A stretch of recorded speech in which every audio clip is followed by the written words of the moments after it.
My name's Evie Chmura, and I worked at PBS Reno 35 years. PBS Reno was never just a paycheck for me. I enjoyed working there, and I took my responsibilities very seriously. It always felt like we were all working together towards a common goal, which was to serve the people of Northern Nevada and Northern California with quality public television. And public television is something to be proud of. My life philosophy that has guided me is to do your best. I had that job. I needed to make it happen with whatever it took, sometimes getting out of bed at 3 o'clock in the morning. There are difficult problems dealing with television operations. It was my job to keep the station on the air, playing whatever it was we were supposed to be playing. I was born in Denver, Colorado, at an Army hospital.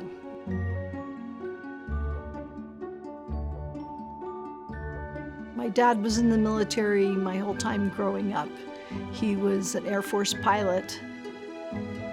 I lived on a variety of Air Force bases around the U.S. And then overseas in Taiwan, there was no base, so we lived out on the local economy. I liked moving around a lot and learning new things, and I liked it when new people came in. I would go by their house on my bicycle and ask if they had any kids my age. I always liked math in school. Math always seemed like there was one way to get to the right answer, and it wasn't to be discussed afterwards, except for how you got to that answer. When I was a little kid, I had no idea what I wanted to do. When I graduated from high school, my grades in home economics were the highest grades I had. So it was not a career I wanted to pursue. I wanted to do something more interesting than that. I knew I didn't want to work in an office answering phones and taking messages. I went to the University of Colorado. I found that I liked electronics, and I started getting interested in video production.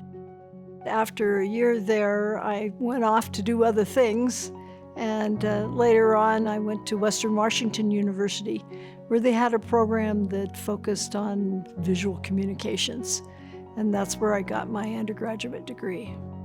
I applied for a job at University of Nevada that was video production, and I was interviewed, but I didn't get that job. Jim Pagliarini, who interviewed me, said that they liked me, they just thought I wasn't the right person for the job. And if I was ever in Reno, I should come and visit. So I lived in the Bay Area at that time, and I found a good reason to come to Reno. They were starting to interview people and hire people for the new public television station that they were building. They steered me to a job they were advertising for in development. And that job was about raising money for the television station. So I applied for it and was hired. As time went by, I was able to move into a position that was more what I wanted to do. My favorite role was when I was an editor. And this is someone who takes the video and cuts it up to make it into something that's more interesting to watch than just a long interview. I learned a lot from the people that I worked with.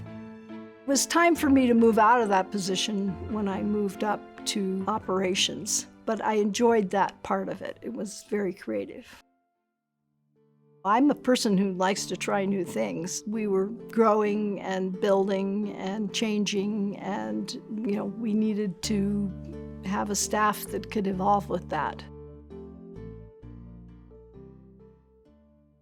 My daughter was quite a presence here. Lily played the harp, and at one point her harp was here because I had had the carpenter do some work to make it a little higher for her. She went around unbeknownst to me and told everybody she could find at the station that there was going to be a harp concert at a certain time, 4 o'clock or something, and they should all come down to Fred's office, which was where the harp was. And all of a sudden, people were sort of stopping by and saying, "Oh, so Lily told me there's a harp concert." I was like, "She did what?" And, she played 2 or 3 songs on the harp, and that was all of it. And, 3 or 4 people came. I was surprised. My parents, they always told me I could do anything I wanted. I found something I did want.